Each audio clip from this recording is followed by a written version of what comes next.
I saved up something like 20K to go back to Guinea. I was in Guinea when the Ebola outbreak kind of started. So the first thing was figuring out how to collect garbage, which I did the initial pilot where it was me and a truck and just collecting from about 50 customers in a day. My business is based in Concon. I focus on small to medium-sized cities. We scaled up pretty quickly. We got to around 300 customers within our first year.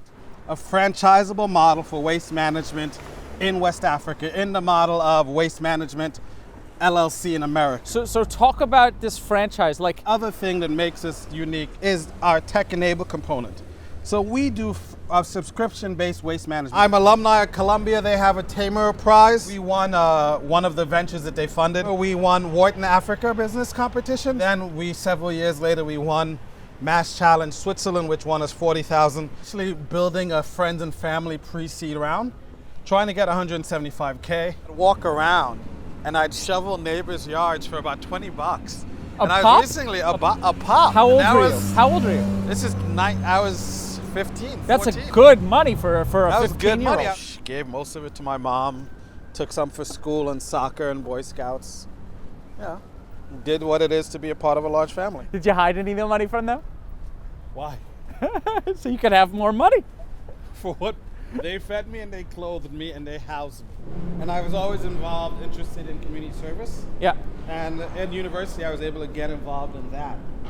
So I ended up running the largest student-led community service organization at my university. I did a senior citizens ball, and we raised a few thousand. See it. We raised a few thousand, got a lot of donations. I wouldn't call it impactful, but like helping improve my community was something that I was about. So I stayed back in college long enough to learn French, to then go to France. When I got selected for Djibouti, I was like, where the fuck is this? Where? Guinea. And I was like, okay, sure. I didn't know where Guinea was. Saying you went to graduate school. Yeah, I did. I went to Columbia University. And I chose urban planning. So I went to India several times where I worked with their campus planning and looked around waste. Left the country. Whereas I was planning on like starting my business right away, I left the country. So I managed a campaign that sought to change people's ideas around Ebola survivors. So that actually spurred me to go back to India to look at their waste management practices. A three-wheel motor truck to collect garbage. Waste, the same thing as garbage here. Food waste, food prep waste, after meal waste, packaging waste, and someone pays us on average $5 a month. Put it into landfill or on space where someone wants. Waste in most developing countries is anywhere from 50 to 75% organic. Was it literally easy from day one?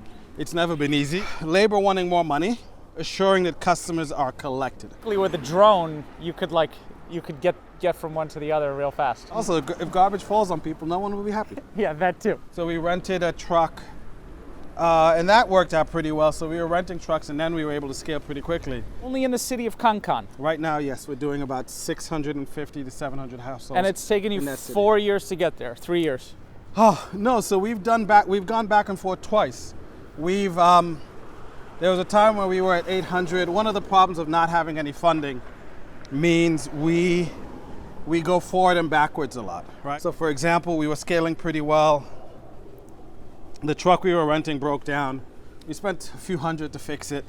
And then that sets you back. So we're profitable enough that we can always operate in another month. Sense for you to go to other cities with your model. It absolutely does. The issue is I do not want to leave one city that is just above profit to go launch in another city. We map the city, figure out all the households in the city that wants your service. First version is built already. We're using some of it. What a franchisee, once we get that model to that scale, would get is financing, a tech platform, our know-how. So in the way that you bring a location to McDonald's, they approve it. You also bring some cash and they bring in some cash. Yeah. This shell will do the same thing.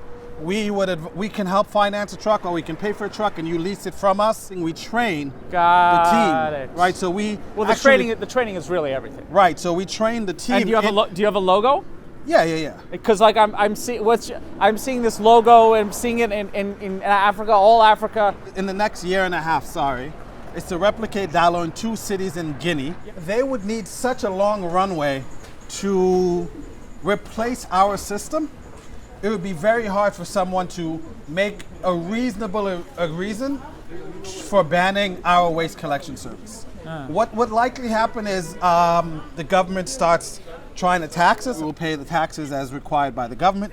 So one of my advisors makes a point that the problem in waste management in Africa is it's such a fragmented space. What I do that makes our ability to franchise really robust is our tech platform. What we have found is even when we stop now, we've had fewer stoppers, but even when we stop now, our customers wait. Our customers come back because they know, they understand the cultural context, they understand that for numbers of reasons things happen, but we have built a reputation as a company that's going to come back. We encounter competition even now. One of the ways we've combat that is just providing a better service. I'm alumni at Columbia. They have a Tamer Prize, and we won one of the ventures that they funded. I was interesting, one of the judges said, we were unanimously a yes. We won Wharton Africa Business Competition, so we won 10,000 from that. Tamer won us 25,000. Then several years later, we won Mass Challenge Switzerland, which won us 40,000. Actually building a friends and family pre-seed round, trying to get 175K. Right now I've got about 30K, I've got 30K promised. And that will allow us to hit that first benchmark, which is get over 1,200 customers. At 1,200 customers are bringing in such a large enough profit that we will become of interest to the local banks. Why don't you do recycling? The question of why don't we do recycling is just a question of we're not at that stage yet. I wanted to start with waste collection and processing. It just costs more money than I could afford. I was struggling to do waste collection. With waste collection now, we're doing a little bit better. We will likely be, like I said, we're already profitable. We just need to keep growing that profit margin. Recycling just costs more money that we didn't have. But the logistics of, again, that's another cost issue, right? The logistics of waste recycling requires a larger investment than we can do at the moment. So waste recycling is part of the model, and it will come in time. Cuthbert, yes, sir? How do you think you've grown as an entrepreneur over this process? I try to be much more concise. That's a very good question. How have I grown as a person? I'm much more open-minded and easygoing. I think when I'm in West Africa, it's a different story. But I'm much more open-minded and easygoing. I'm much more flexible. I'm much more, I wouldn't say relaxed, because in truth, I'm perhaps more stressed now than I've ever been. Sure, I mean, I think it's par for the course. Welcome to Startup Hunter. I am here with Cuthbert A of Waste to Gold. Think recycling, but he lives in Africa, in the country of Guinea. And Waste to Gold is focused on small to medium cities. He is a recycling, I'll say it, he's a garbage entrepreneur. And what we do on this show, Cuthbert, is we go all the way back. So the first half of the show, we're actually gonna dive into your history from birth. And then the second half of the show, we're going to get into Waste to Gold. Okay. So the first question I have for you, Cuthbert, is where were you born and what did your parents do? I was born in Nigeria, Lagos, Nigeria. The capital city? Capital right city on the of Nigeria. right on the water? Well, the former capital city. The current capital is now Abuja. Oh. But So, still the most famous city. Yeah. My mom is actually from the island of Grenada. My dad is Nigerian. So they met, but they also met in America. They did not meet in Nigeria. After they had met, my mom took us back, my parents took us back to Nigeria, where they gave birth to me and several siblings. And you're the oldest. I am not the oldest. Let's get out of the street. I'm in the middle. So I have three older siblings. I have 4 older siblings and 3 younger siblings. Now, what did your parents do? It differs, right? So at the time, my father, hard to say, my father was in the military for a time. The Nigerian military. Yes, he also worked as an accountant. My mom was an educator, so she worked in education. So were either of your parents entrepreneurs? They were. So in Nigeria, when my parents were there, they started a school, and they founded a school. I think we should be going that way now. Follow me. Okay. So yeah, they founded a school in Nigeria. Yeah, so that's what they did. So you must have. Did you go to this school? I was not young enough to go to school then. I saw the poop. Thanks. That's a common theme on the show. There it is. There it is. It's a common theme on the show. You didn't go to this school. I did not. So, but you must have at least been around it. You must have like. I have no memory of it at all. I Oh. didn't. I have very few memories of Nigeria. Okay. So from that, so how old were you when you left Nigeria? We left Nigeria around 3. I was around 3 or 4 years old. And where did you go? England. Ah. London. My mom had a sister, and we were in the process, I guess, of obtaining the documents to come to America. So we went to London for about a year. Then we went to Grenada for about 6 years, and then we came here So to New York. to New York. And so you were what, like 10 when you came here? Exactly. Watch out! Now you can watch out for the Exactly. poop. I see it. So here's the next question: what's the first hustle that you ever remember doing? And the younger, the better. Shoveling snow. Talk about it. Shoveling snow. So I Here in the city? Yeah. I lived in Jamaica, Queens. Oh, so it's a little more rural, Jamaica, Queens. as opposed to Manhattan, where I grew up, which is all buildings. Okay, fair enough. So yeah, then in that sense, yeah. Jamaica, Queens, I lived in St. Albans, and so I'd obviously shovel my neighbors, our family's yard, and then I'd walk around and I'd shovel neighbors' yards for about $20. A and pop? I was recently a pop. How old And were you? How old were you? This is I was 15. That's 14. a good money for a That was 15-year-old. good money. I was getting about $20 a pop, and I was doing anywhere from 3 to 4 neighborhoods. No, it had to be even more. So there was a time when I would do at least 5 to 6 neighbors' yards a pop, right? Yeah. And so yeah, each one paying 10 to 20. I remember 1 or 2 people paid more because they had larger yards. Yeah. A lot of shoveling of my neighbors' yards. Yeah, come to think of it now, I'd be doing like $50 to $100 a weekend doing this during a snowstorm or during a regular winter. And so what'd you do with the money? Probably gave most of it to my mom, took some for school and soccer and Boy Scouts. Yeah, did what it is to be a part of a large family. Interesting. Well, that's really amazing. And good on you for doing that. Didn't have much of a choice. Yeah. Did you hide any of the money from them? Why? So you could have more money. For what? They fed me and they clothed me and they housed me. Yeah. I feel like that was a reasonable trade-off. Yeah.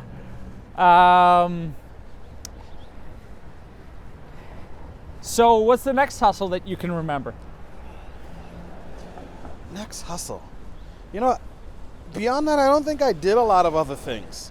I wasn't, because I did Boy Scouts, I played soccer, so I was active in a lot of things. I just didn't have time to do other things. Right, so you had all these, things that you were supposed to be doing. Right. But then you get to high school and. I worked at Taco Bell. In high school? Yeah, I worked at Taco Bell. I worked in retail. I did a lot of jobs. So then I worked. So wait, you went to high school and you had a job? Yeah. Wasn't early because I had to be 6. So let's say what? Probably my sophomore year of high school, I got a job. Uh-huh. But maybe it was freshman. But Okay. yeah, I got a job. Stay still.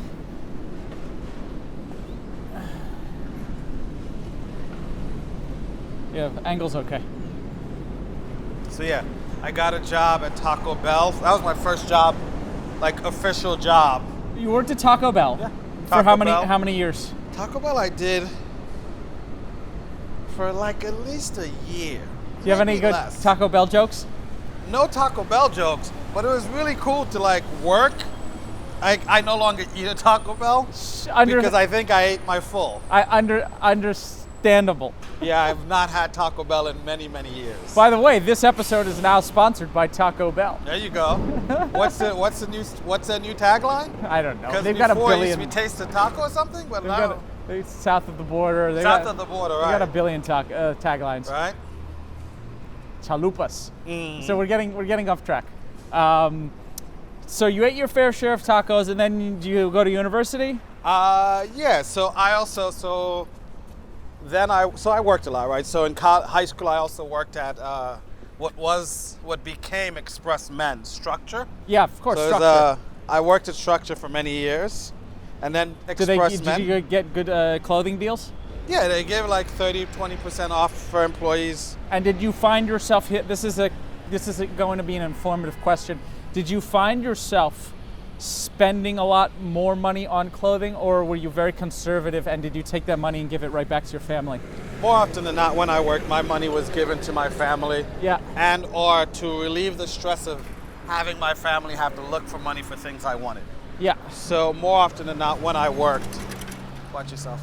More often than not, when I worked, we can go. Thanks. More often than not, when I worked, it just alleviated the need for my family to give me money, right? So I was able to work and cover my expenses. Yeah, we're going. We should probably cross there. Yeah, we're going sort of Okay. sort of that way.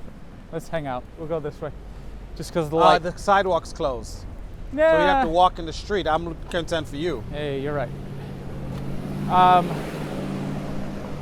Okay, so and where'd you go to university? University of Buffalo.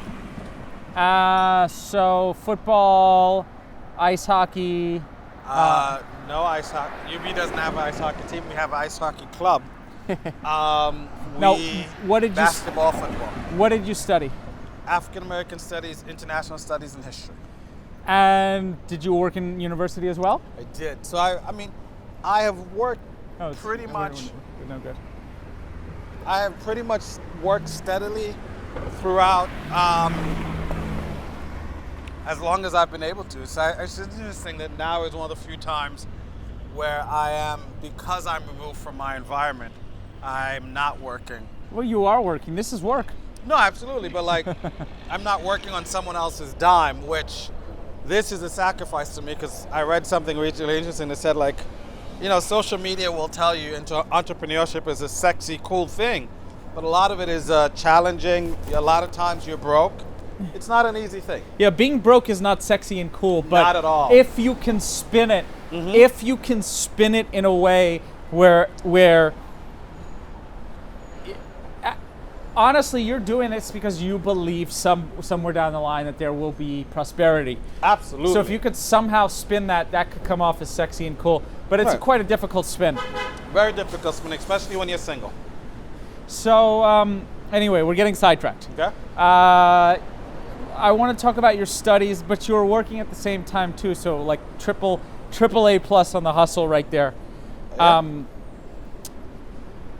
What, did you discover some things that you liked, in university? Did you, talk about your path of So at university, I'm an Eagle Scout, right? And I was always interested in community service. Yeah. And in university, I was able to get involved in that. So I ended up running the largest student-led community service organization at my university. And we did some really cool things with that. And one of the things I learned from that experience is that I enjoy engaging with people, and I enjoy doing things that bring happiness, but also brings awareness, right? I did a senior citizens ball, and we raised a few thousand, see it. We raised a few thousand, got a lot of donations to help to have this soiree for senior citizens in the Buffalo community, and I absolutely loved it. Yeah. We also, great locks, ma'am. We also did a night out to raise awareness against sexual violence, and that was a really cool thing. I got a lot of student clubs, a lot of Greek fraternities and sororities out there to get in on that. That was another great thing. Wow. So you're all doing this for free. You're doing this just because you liked it. Yeah. I mean, like I said, being impactful. At that time, I wouldn't call it impactful, but like helping improve my community was something that I was about, and it's still something I'm about. Okay. So we're developing a real public service orientation with some real practical things that you've done, some leadership, and what did you end up getting a degree in? You told me your 3 topics, but okay. What did you I got 3 bachelors actually. I completed 3 degrees. How long did that take? 6 years. But that was because so I did African American studies and history. And in my last year I was like, you know what? I want to go back. I want to do, not knowing what I wanted to do clearly, I was like, I know I want to be involved in Africa in some way. And so I decided to pursue international development. A friend told me about an opportunity to go teach English in France that I could pursue, so I wanted to learn some French. So I stayed back in college long enough to learn French, to then go to France if I got selected and learn more French, and then go to Africa if I got selected and learn more French. And that's what I did. And you made it to Africa? I made it to West Africa, yeah. What country? I was supposed to go to Djibouti. And when I got selected for Djibouti, I was like, where the fuck is this? Because at that point, I honestly did not know Djibouti. That's good. That's what we call a soundbite right there, Cuthbert. Right? That's good. That's going to be the lead off of one of your clips. Right. Where the fuck is Djibouti? I mean, at that point, I didn't know. Do you know where the fucking Djibouti is? I know now. I know now. You want to cross here? We got the light, so let's cross here. So I went to the program, and while I went to the orientation for the program, I did a program called IFESH, which stands for International Foundation for Education and Self-Help. And I was supposed to go to Djibouti. I went to Arizona for orientation to go to Djibouti, and then I arrived there, and they were like, hey, we can't send you to Djibouti, but we can send you to Guinea. And I was like, okay, sure. I didn't know where Guinea was. And so I then had to go back. After accepting a chance to go to Guinea, because I'd accepted to go to Djibouti, I was going to go to Africa. Where I went was less important to me at that time. Yeah. And so, yeah, I went to Guinea. I went home. When I found out, I started reading about Guinea, and when I worked at a French restaurant then with some Ivorian guys, and we all laughed about me going to Guinea because, they knew Guinea, and they knew Guinea, was not the greatest place at the time. So that was what I did. Okay, so what'd you do there? I taught English, so I worked at the local university. In Guinea? In Guinea, teaching English to the students, so to translation students and to education, so people training to be teachers. And then I was meant to work with the professors to help them develop curriculum that were more cohesive. That wasn't so effective, but that was what I was supposed to be doing. And so you were teaching English, but I'm sure you were teaching other things to these kids as well. So we talked about, we had a lot of conversations about economic and development, community development, about entrepreneurship, about life in general, right? Because at that time, and even still today, Guinea was a country that had a lot of structural problems, and they've done a lot of work since to improve their conditions. But for a lot of these young men and women that I had as students, they were still unsure of what their future held, and so we had a lot of conversations around that. So how long did you stay in Guinea? So I was there for 9 months. Yeah. And then I left. I came back to the States.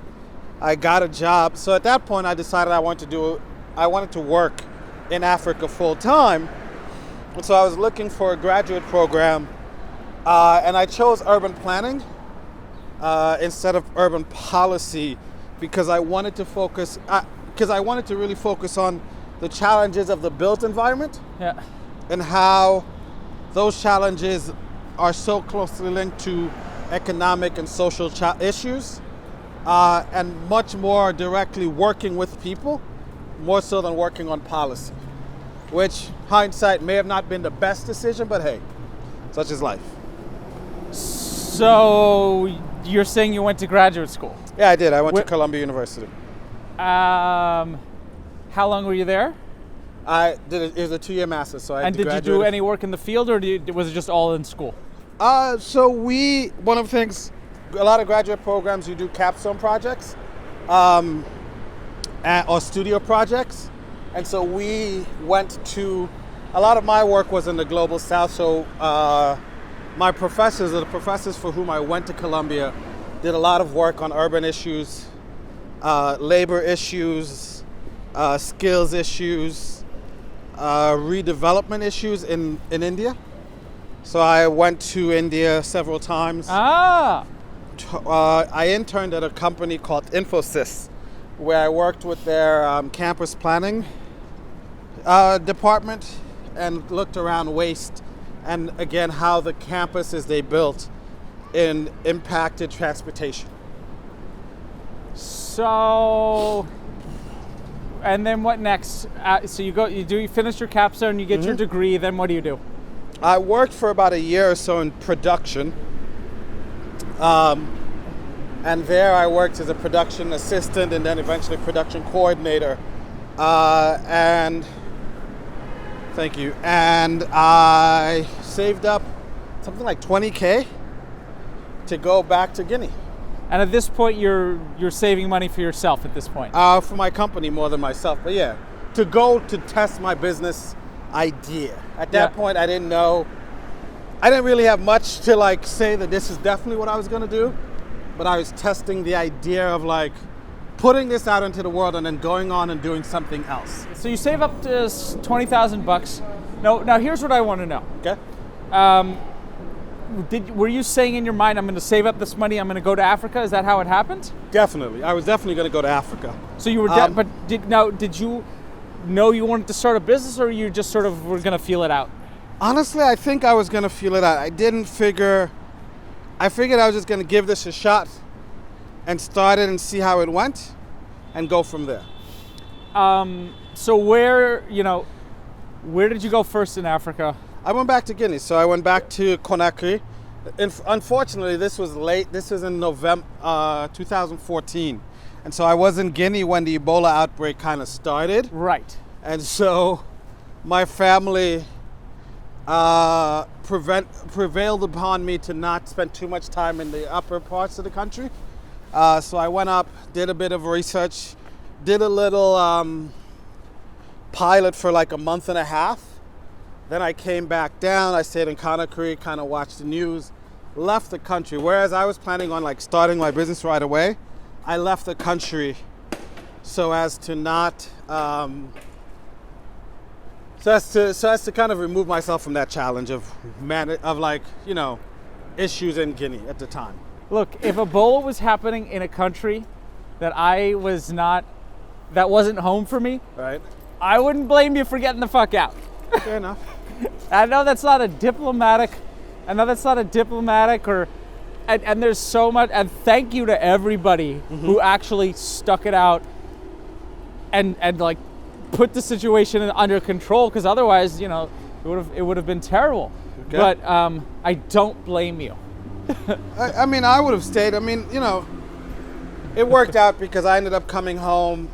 While I was there, I interviewed for a job that would have had me working in Guinea. I wasn't selected for that job. Yeah.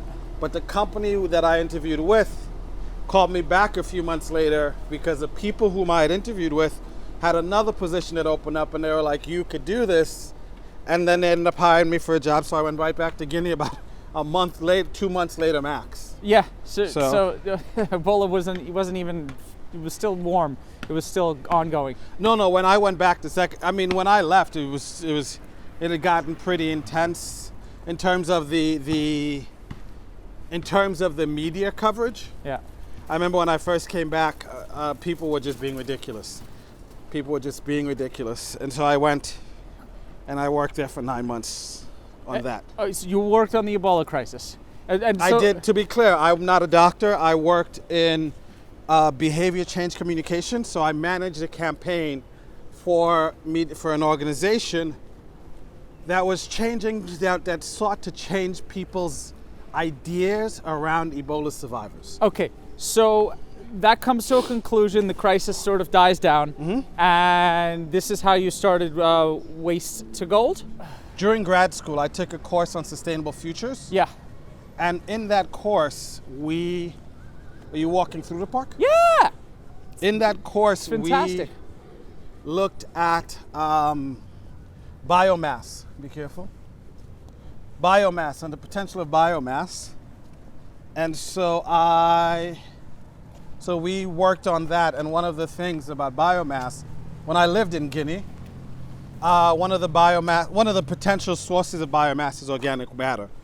And there were mountains and mountains of Now, garbage. by organic matter, do you mean food waste, human waste? Both are organic matter. We collect, my company focuses on organic waste, so food waste. But I still need to know, like, how did Waste to Gold, like, what was the initial idea? Like? Right, and I'm telling that, right? Okay. So I took this course on sustainable futures. Yeah. And in that course, we talked around the potential of biomass. And during the course, so that actually spurred me to go back to India to look at their waste management practices. Crazy. So when you look at waste management... Actually, some guys on this show who've been on this show were from India, and they were doing that before they got into a DNA company. Okay. So talk more about this Indian biomass. That what'd you learn from there? Basically, one of the things that's apparent in India and China, there are scales to how you work with biomass, right? And by scales, I mean, in New York City, we collect hundreds of tons of organic matter. New York has these massive biodigesters. Yeah, they're methane digesters, right? Yeah, Methane. methane is a byproduct of digesting the organic waste. I think I just made some methane. Probably not, but hey, it's a start. And what I learned in India was it's really just a matter of scale and availability of funds. And so that's kind of like, okay, you can do this on a very low budget or you can do it on a very high budget. It really depends on how much money you have. So I then said, okay, I'm going to start this as a way to put it in the hands, bring it to Africa, and not only manage the waste, but also produce energy and fertilizer. Okay, so you said you went fundraising here in the United States before you went to Africa. So No, now, I worked here to raise money. I hadn't done any fundraising then. so you raised your own money, went to India. No. I'm sorry, I'm giving you a bad timeline, it seems. So during grad school, I went to India. Okay. After grad school, I went back to India again to do this research. But during grad school, I did. So where was I? Okay, so grad school, research in India, went back to India after grad school, worked in production, got a few dollars, went to Guinea. Ebola happened, left Guinea, came back to the States, got a job in Guinea. Yeah. Watch yourself. Ebola happened, got a job in Guinea, worked in Guinea, and so it started in September, October, I believe, of 2014. And so I arrived in Guinea, and then in March 2015, I launched. So you launched only with your own funds? Yes. And I'm sure like an American dollar goes a lot further in Guinea than Oh, yeah, much. At that time, I mean, now it's 10,000 to 1 today, around that. Then it was 5,000 to 1. So what was the first thing you did? Like, did you build a methane digester? Like, No. First thing I did was secure a truck, a three-wheel motor truck to collect garbage. So the first thing was figuring out how to collect garbage. Now, when you say garbage, be right? more Household waste. but Household solid waste. Be So- even more specific. Like, are we talking food waste? Are we talking plastic? Like, let's. So household solid waste, the same thing as garbage here. Food waste, food prep waste, after meal waste, packaging waste. Are you putting food waste into the same bag as the other stuff? Culturally, people do that, and yes. In Guinea. So, I mean, in most places of the world, people do that, right? Like, so you have you have to sort it. So right now, we aren't sorting the waste because we haven't gotten to the point where we need waste to be sorted. We don't have a biodigester yet. Okay. So right now, our entire business model is we collect waste and someone pays us on average $5 a month. Right. Now let's step back for everybody just to ask a really basic question. Okay. There had to be people doing this before you.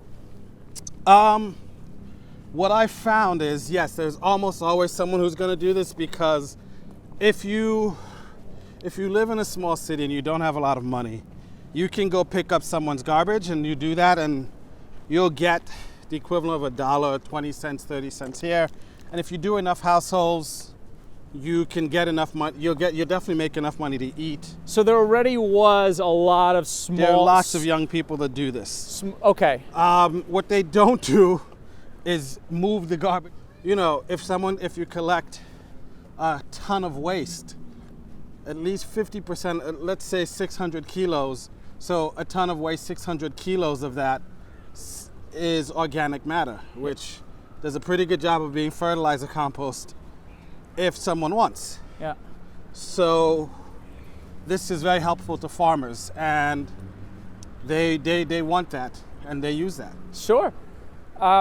So you start off with a 3-wheel truck.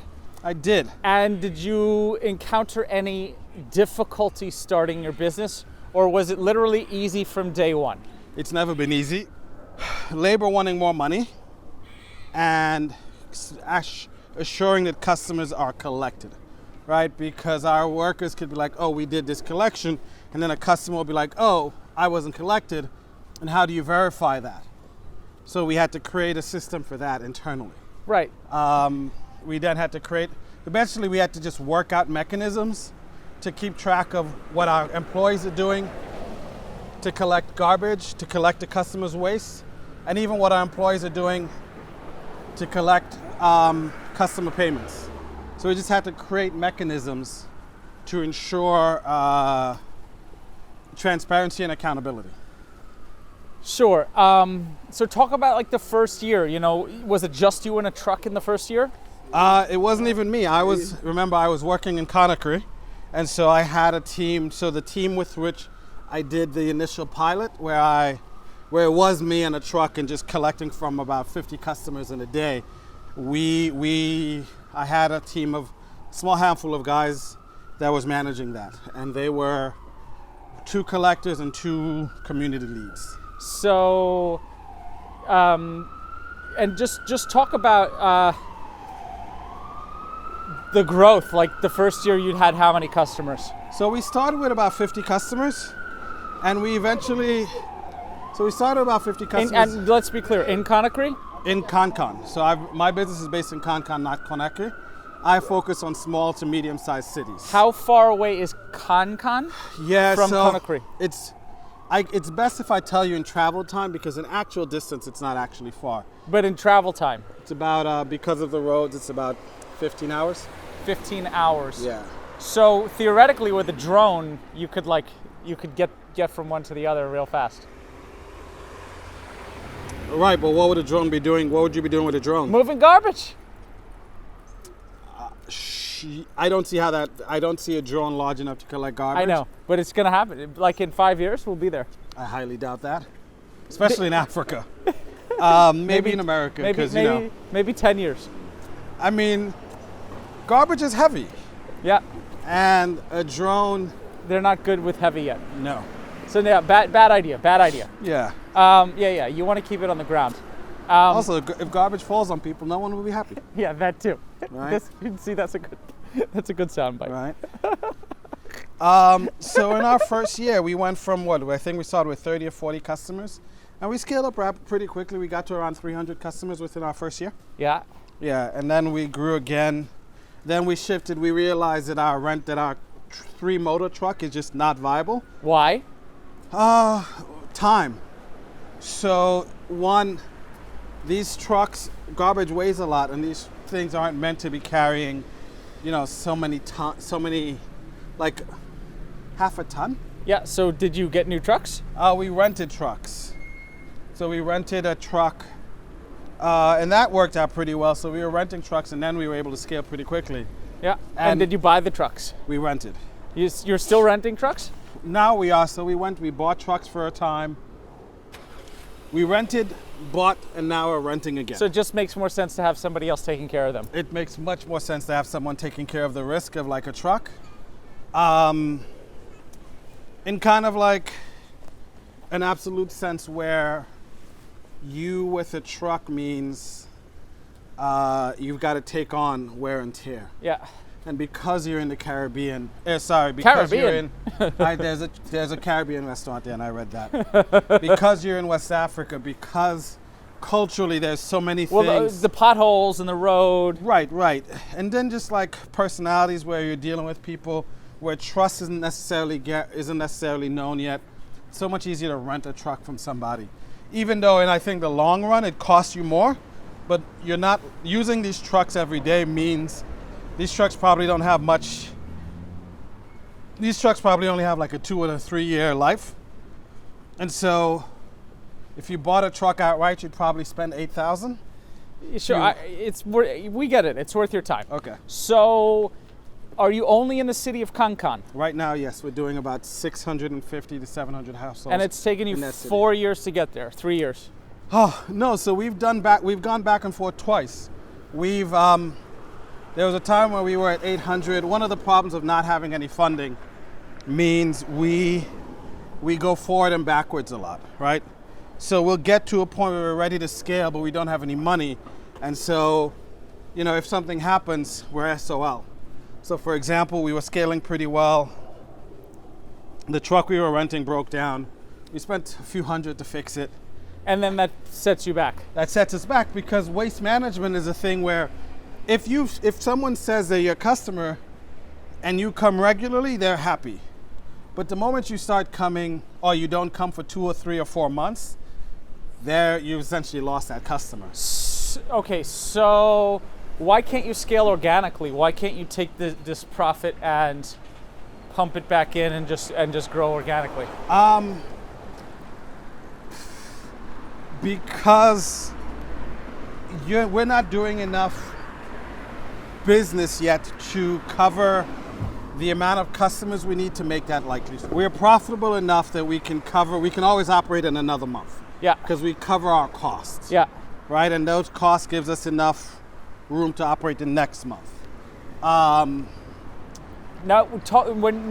you want to scale, like talk about what you think would be a conservative, not like your dream scenario, not like somebody gives you all your dreams, but talk about a conservative way that you could scale and how you think, artificially injecting cash in this business is a good idea. So one of our problems, we've gone back and forth a lot, stopping and starting. Right now we have worked out enough of our kinks so that right now the business is operating without any foreign injectment of fund. So right now we're sustainable, right? And as my employees, as we sign up new customers, we'll keep growing with that. However, to get to a point where we can make a leap, what I mean by that is to say, we're not making enough in profit so that we can cover a month. We can cover a month's revenue. So we have enough money to cover 2 months of operations. We have enough money to do the next step. Locally, the revenue that we're earning, the revenue that we're earning isn't enough to allow us to finance the cost that it will take us to go find the other 1,000 customers we need. Now, these are all still in the same city of Kankan. All in one city. Now, what about, it doesn't make sense for you to go to other cities with your model? It absolutely does. The issue is I do not want to leave one city that is just above profit to go launch in another city. Okay. Because I can't finance that new city growth yet. Right, because it would throw you way out of whack. Right, And it would I don't have it would enough money to jeopardize finance growth in my city. Why start in another city? So you want to get stronger in one city before you start. Exactly. You want to get like red hot before you Exactly. start branching out. Exactly. Interesting. So one of the things that that is innovative about our business, there are a few things, right? The first one is a lot of times people talk about they've seen other waste management businesses, and most people focus on waste management in large cities. Even recycling, they focus in capital cities. And they do this because in those cities, they can make enough of a profit to be okay, even if they're not gonna make enough to like replicate into another city. They make enough that they can finance themselves. My entire goal is I'm out to create a franchisable model for waste management in West Africa, in the model of Waste Management LLC in America. So talk about this franchise. Like, you know, as an owner of Waste to Gold, you purchase a franchise license. What would you get as an owner? Like, do you get a truck? What do you get? So, you get insurance, or you get it covered? Like, what do you get? So what we work off of, and what makes the other thing that makes us unique, apart from our focus on secondary cities, is our tech-enabled component. So we do a subscription-based waste management service. So in the way that you sign up for Hulu or Netflix or water or electricity bill, you sign up for our company. And this is different because most people are used to, if you're in a large city, the government, everyone's being collected. If you're in a smaller city, you know that you have to contract with a waste company to collect your waste. And that's the model we're taking, providing subscription-based waste management service. And our platform then allows any operator to say, okay, I want to manage this city. Our Dechets will come, deploy our tech in your... Dechets? Dechets alors, or waste to gold in French, in English. Oh, okay. If you say it in French, it's Dechets alors. So our company comes, Dallo comes, sets you up with our tech platform. We map the city, figure out all the households in the city that wants your service. Figure out how much they're willing to pay. Give them a unique code that you can scan and track and monitor your employees, track and monitor your waste collection truck. We can either... So you have, is this already built? We're in the process of building it. Most of it, at least for the first version, is built already. We're using some of it, where not all of the features are available. Now your coder's in Conakry? No, my coder is in my app developer is in Portugal, is in Spain. It's global. You see, you probably went on Upwork or something. No, it's my family member. Okay. Who happens to be a developer. So you got lucky that way. Exactly. So is your little brother? Cousin, older cousin. Okay, your cousin. Yeah. So it's a family thing, which is good and bad, but as long as it's good, it's good. Right. So I was saying that what a franchisee, once we get that model to that scale, would get is financing. So that's key. That's really key. Right. So a franchisee would get a tech platform, our know-how. So in the way McDonald's gives you, so in the way that you bring a location to McDonald's, they approve it. You also bring some cash, and they bring in some cash. Yeah. Dechets will do the same thing. We can help finance a truck, or we can pay for a truck, and you lease it from us, or you buy it outright, or you bring a truck. You bring some of the financing. We bring you some of the financing. We train the team. Right. So the training is really everything. Right. So we train the team. And do you have a logo? Yeah. Because like I'm seeing this logo, and I'm seeing it in Africa, all Africa, and it's all about the brand ultimately. Right. Exactly. And so we train this. we train a team, and then an owner is off. So like my goal in the next 3 months is to replicate in the next year and a half, is to replicate Dallo in 2 cities in Guinea. Yeah. And then I will start looking around West Africa for 3 other cities in West Africa that I can replicate into. Yeah, so I think going from 1 to 2, and you said what, a year and a half, 18 months? Yep. I think 18 months is a generally conservative estimate. I wouldn't be surprised if it takes 5 times that amount of time, just because 1 to 2 is the biggest leap. Right, and the difference is we are already, so right now, our biggest problem isn't the ability to grow in Guinea or Concon, right? Our biggest problem is I need the financing to do it. So really, Well, this is and this is a self-created problem, but it's a great vision to have as an entrepreneur. It just shows you're thinking big. right, so, but what I mean is, I think 2 years ago when I was just starting, saying I would do 1 to 2 and then 3 in a year and a half would have been a problem. At this stage, honestly, I could do it at 9 for the 1 to 2. Yeah. Because we know the kinks. I know we've done it long enough. But the scalability, I think, from one city to two city, is my gut tells me it's good. There's going to be more complications. I just feel that. Like, you may disagree, and I hope you're right. I do too. I hope I'm right. So here's the main difference, right? In this city I'm in now, I take 5 employees from that city, and I go to another city. And then the only thing that's really different is our location, and then we hire up. So I'm used to hiring up 20, 30 people, training them and putting them to work. Okay, so are you being very strategic about these cities? Are you in the sense, so I'm focused on cities that aren't too far from Concon. I'm focused on cities that are large enough, so I'm focused on large enough cities where when someone hears this, they will be like, okay, it's a large enough city, I know the city. I'm focused on cities that are notable in the country, right? So the entire strategy is choose cities that are appropriate in size and scale, and also cities that when I mention it outside of Guinea or inside of Guinea, it's not like, oh, this is an unheard of city. Does that make sense? Yeah, so it seems that you know how to operate, right? In this country that you're not born in, which is sort of amazing. I hope I know how to operate. We'll see. Well, yeah, you've at least been doing it for 3 years. Yeah. Yes, I think your intuition and your gut is right. I think there are larger predators out there who are going to want some form of taxation or some form of expect. What do you expect the challenges to be in scaling?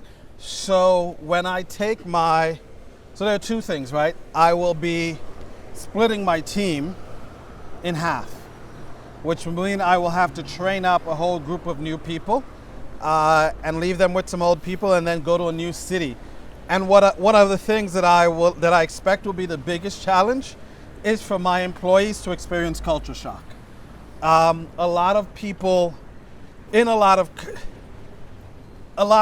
just don't spend times, like it would be essentially the equivalent of moving from New York or moving from Buffalo to like Pittsburgh. Yeah. Right? And even though you speak English and you do all these things, I think for a first time, like they will experience a lot of the frustrations I experience with them. What about, as you start expanding across the country, what about forces from up top, Right, and that's a good question. So the challenge, I think what's unique about waste management as opposed to a few other sectors is waste management is so localized, right? That even if the government was to, say, put in place some kind of ban and or some kind of legislation, they would need such a long runway to replace our system. It would be very hard for someone to make a reasonable reason for banning our waste collection service. What would likely happen is the government starts trying to tax us, and obviously we're a private company, and so we should be paying taxes. We will pay the taxes as required by the government. But honestly, and the reason that I do subscription based as opposed to partnering with the government is because what I don't want to have happen is someone withholds money from me in an exchange of money. I want my company to be the one paying, and I don't want my company to be waiting on payment. So the next question I have is there has to be some kind of organized competition. You can't be the first guy. I am not the first. So what's to stop them from you know, seeing that you're going after these cities and then just, you know, trying to like split you in half? And So one of my advisors makes a point that the problem in waste management in Africa is it's such a fragmented space. And what I do with our tech platform, really the thing that makes our ability to franchise really robust. And so what I do that makes our ability to franchise really robust is our tech platform. And so there are two things with it. One, we have built up, I mentioned how we've stopped several times. What we have found is even when we stop now, we've had fewer stoppages, but even when we stop now, our customers wait. Our customers come back because they know, they understand the cultural context, they understand that for numbers of reasons things happen, but we have built a reputation as a company that's going to come back. And so they wait. So first thing is, any new company, regardless of scale, will have to do a lot of marketing to convince, at least in ConCon, to convince a household that they should leave our service for theirs. That's the first thing, and that'll be a hard sell for a lot of people. We've had a lot of people coming to our service from other companies that are in Guinea, in ConCon. Secondly, and most importantly, our entire model is saying, once I get out of ConCon, I'm going to be able to use my time in ConCon as a marketing tool to say, we've built up this reputation, we've built up these competencies. So when we go to a new city, people don't need to see our presence. They need to know we are doing literally thousands of customers in a large city. And so the reason we focus on larger cities, secondary cities, is because in Guinea, people know of ConCon. Right, there are small villages that people may not have heard of, even smaller cities, but they've heard of everyone has heard of ConCon. Yeah. Right? And so once you know that, yeah, this guy works in ConCon, this guy has been doing business in ConCon for years, it becomes a different conversation. So to challenge or competition is not a competition is something that we'll come up with and we'll encounter. We encounter competition even now. One of the ways we've combat that is just providing a better service, a reliable service, a more professional service. So how has your fundraising been going? You're here in the US, obviously not to just go and eat McDonald's every day. I don't eat McDonald's, but yes. How's the fundraising been going? It's tough. I'm essentially building a friends and family pre-seed round, trying to get 175K. Right now I've got about 30K, I've got 30K promised. And I'm okay, and that 30K that's promised, I'm looking to secure and bring in those checks soon. And that will allow us to hit that first benchmark, which is get over 1,200 customers. Once we get over 1,200 customers, I'm okay riding at that customer count because organic growth beyond that will increase without the extra marketing help. But also we at 1,200 customers are bringing in such a large enough profit that we will become of interest to the local banks. And so my strategy then you is get loans from them. Exactly, right? And then the folks follow up with returning here. Follow up with my friends and family for whom I've discussed already investment. So that's the plan there. Okay, I got the idea. It seems pretty cool. Why don't you do recycling? Okay. So we do, the question of why don't we do recycling is just a question of we're not at that stage yet. I wanted to start with waste collection and processing. It just costs more money than I could afford. I was struggling to do waste collection. With waste collection now, we're doing a little bit better. We will likely be, like I said, we're already profitable. We just need to keep growing that profit margin. Recycling just costs more money that we didn't have. But can't you make money in recycling? Yes, we can. Isn't there, doesn't it make economic sense to recycle? Like, you take the aluminum cans, you make money. Right, but the logistics of, again, that's another cost issue, right? The logistics of waste recycling requires a larger investment than we can do at the moment. And so, again, once I get, like the 175K, if I were to get that today, I would be able to start the recycling. But my focus right now is because I'm hoping to secure the 50, focused on waste focus on just waste collection. So waste recycling is part of the model, and it will come in time. So, final question, Cuthbert. Yes, sir. How do you think you've grown as an entrepreneur over this process? In what ways? I think specifically I'm much more concise talking about my business. And that's important because people give you very little of their time. I need to clearly identify things that may stick with them. So I try to be much more concise. Franchisable subscription model for tech-enabled waste collection in West Africa. Something that'll give someone enough of they can imagine what we do to decide for themselves if they want to have a broader or longer conversation. And what about how have you grown as a person? I think that's a very good question. How have I grown as a person?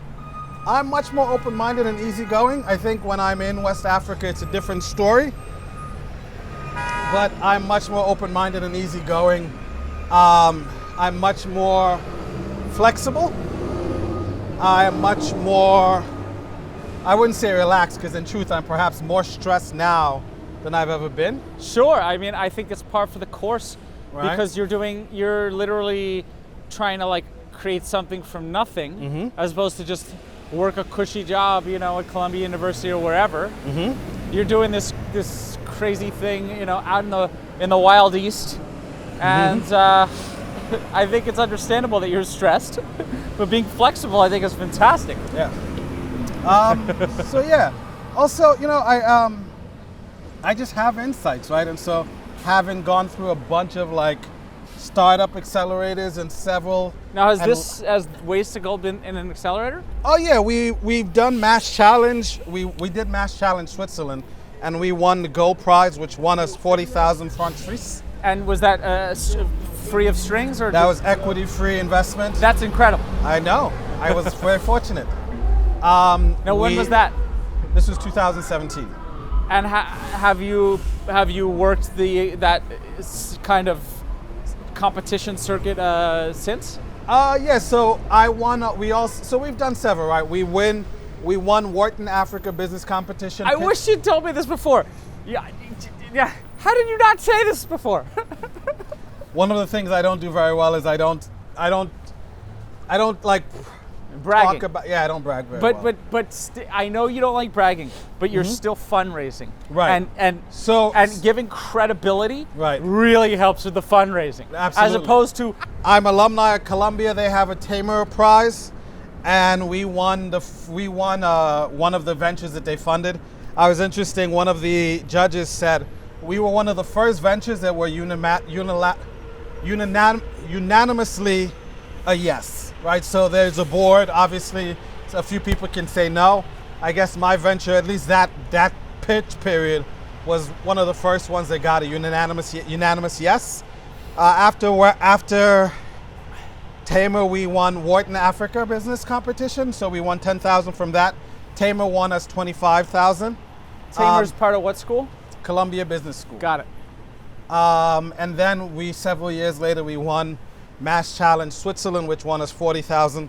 And so we're raising now, and all of the funds we've had has gotten us to a place where we are now finally covering our expenses, other than my salary and my lodging. So you have advisors from Columbia and Wharton? I do not have advisors from Columbia. I have contacts which I can rely on, and I do rely on from time to time. I do not have advisors from either program. But did they take strings at Wharton or? No one. I've not given up equity. You're 3 for 3. So I've done many more. When I pitch, I tend to win. When people see me, right? to me, no, relax on that I tend one. to win. Yeah, so, I know you tend to win, but that's the one thing where you should relax on. Which is? Well, do you assume you're going to win? No. Okay. I never assume. So yeah. So that's been our record. We've also pitched at Harvard Business Conference. We've pitched. But did you win the Harvard business? I did not. So then, okay, so that's one you didn't win. I've pitched 5. You pitched 5 what? Yeah. Business conferences. All right. Competitions. I'm giving you a hard time. You know that? I know. Yeah. So our focus this round is the first round where we're using it to say we no longer need the funding for the business to just survive. We're looking at this funding so that the business can grow. And the 30,000, the 50,000, or the 175 says in 6 months we will be at over 1,200 customers, which means we're not at profitability on one truck. We'll likely get a second truck at that point. Yeah. And our business model shines through much more clearly than on the waste collection end. And then we start saying, okay, we've now at 1,200 customers, we're going to grow, we're going to focus on organic growth. And then we're also going to focus on prepping so that I can take a team of 3 to 5 people to replicate the model in another city. Yeah. Right? So that means visiting that other city and having conversations with the elected officials.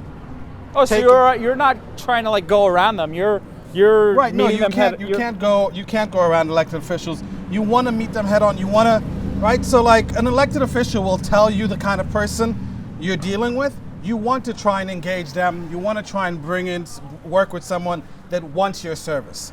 If they don't, there isn't, like, they can tell you that, yeah, it's really hard that they will tell you to not collect waste in my city, right? Does that make sense? It makes a lot of sense. So. Fantastic. Yeah. Well, thank you, Cuthbert. You're very welcome. Io. Sir. For coming on. You're very welcome. Thank you for having me.